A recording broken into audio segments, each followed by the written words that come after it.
अब बात उस मौलाना की जिसने भगवान श्री कृष्ण पर एक ऐसा बयान दिया है जिस पर काफी विवाद हो रहा है। इनका नाम है मौलाना जर्जिस अंसारी। ये पश्चिमी यूपी के रहने वाले हैं और गीता के श्लोक के बहाने भगवान श्री कृष्ण को नमाजी बता रहे हैं। इनका कहना है कि भगवान श्री कृष्ण 5 वक्त के नमाजी थे और गीता में उन्होंने अर्जुन को ये बताया है। एक बार सुनिए मौलाना का अल्प गीता ज्ञान, फिर आपको बताएंगे कि इस पर क्या कलेश हो रहा है।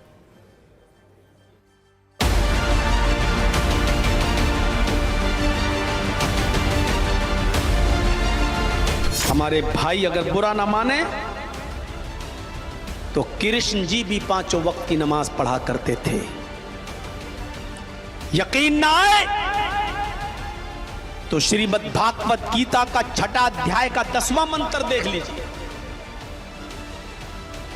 योगी युज्जीत सततमात्मानं रहसि स्थिता एकाकी अच्युतात्मा निराशीर परिग्रह, जिसमें कृष्ण जी अर्जुन से कह रहे हैं कि हाय अर्जुन, ईश्वर की जब पूजा करो तो पूरे शरीर का योग करो। योगी, यूपी वाला नहीं।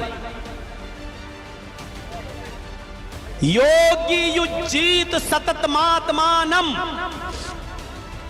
पूरे शरीर का योग करो, यानी पूजा सिर्फ खड़े होकर नहीं, पूरे शरीर के साथ होनी चाहिए और पूरे शरीर का योग होना चाहिए।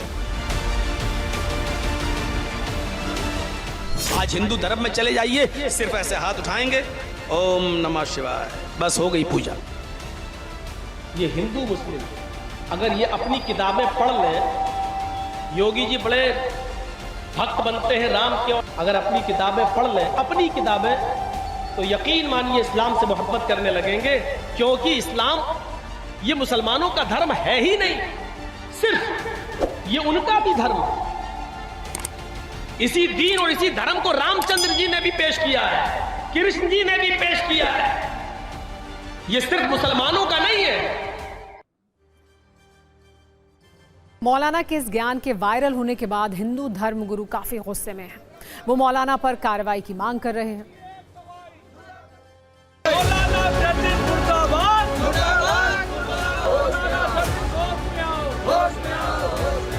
मौलाना जर्जिस जैसे लोगों को पता नहीं क्यों उनका गाल कई बार लाल हो चुका, लेकिन शर्म नहीं आती।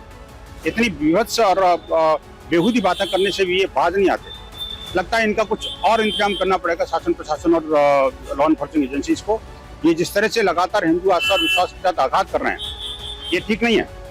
अगर इनके किसी के बारे में कोई कुछ कह दे तो सरपंच सजा की गैंग खड़ी हो जाती है, और हमारे आराध्य देवों के बारे में इस तरह की बेहुदा टिप्पणियां करोगे, ये अस्वीकार्य है। इन पर कार्रवाई होनी चाहिए। इन्होंने बयान दिया है अपनी तस्वीर में, प्रभु कृष्ण हमारे। मूर्खों की बात पर कोई भी टीका टिप्पणी नहीं करनी चाहिए। अब जैसे जैसे चुनाव आते जाएंगे, भारतीय जनता पार्टी के समर्थक, चाहे वो पोंगा पंडित हों और वो चाहे वो इस तरीके के मौलाना हो कट्टरपंथी, इस तरीके की बात करके माहौल को विषाक्त करने की कोशिश करेंगे। ऐसे लोगों के ऊपर तो कठोरता से कार्रवाई होनी चाहिए। मौलाना के ज्ञान नहीं है, मौलाना केवल अपना वाहवाही करने में अधिक बात बोल गए। अभी इन लोगों को बात छोड़िए, ये जो कह रहे हैं मौलाना साहब, इनके बात के कोई महत्व नहीं है। कृष्ण क्या थे? वो तो सर्वव्यापी थे, तो ये बात पर उन लोगों को बोलना ही नहीं चाहिए। अब बोलते हैं तो चलिए कि प्रचार खातिर किए। अगर ये कार्रवाई नहीं होती है तो हम योगी जी के आवाज कूच करेंगे। कल अगर कार्रवाई नहीं हुई तो हम अखिलेश यादव के आवाज कूच करेंगे। सनातन का अपमान पर अगर दोनों जने चुप रहेंगे तो कौन लड़ेगा? वैसे आपको बता दें कि मौलाना जर्जिस अंसारी अपने बयान में श्रीमद् भगवत गीता के जिस श्लोक की बात कर रहे हैं, उस श्लोक में कहीं भी नमाज या इस्लाम का जिक्र नहीं है, बल्कि उसका वास्तविक अर्थ है एक योगी का धर्म है कि वो निरंतर अपने मन, शरीर और आत्मा को परमात्मा में लगाए, एकांत जगह पर और खुद को अकेला करे और अपने मन और इंद्रियों को वश में रखते हुए सभी प्रकार की इच्छाओं और मोह से मुक्त हो जाए। लेकिन मौलाना अपने मन का अर्थ निकालकर ऐसी बातें कर रहे हैं जिससे विवाद बढ़े और माहौल खराब हो। वैसे ये मौलाना विवादित बयान देने के लिए काफी कुख्यात हैं। उन्होंने पहले मुस्लिम महिलाओं पर भी आपत्तिजनक बयान दिए हैं।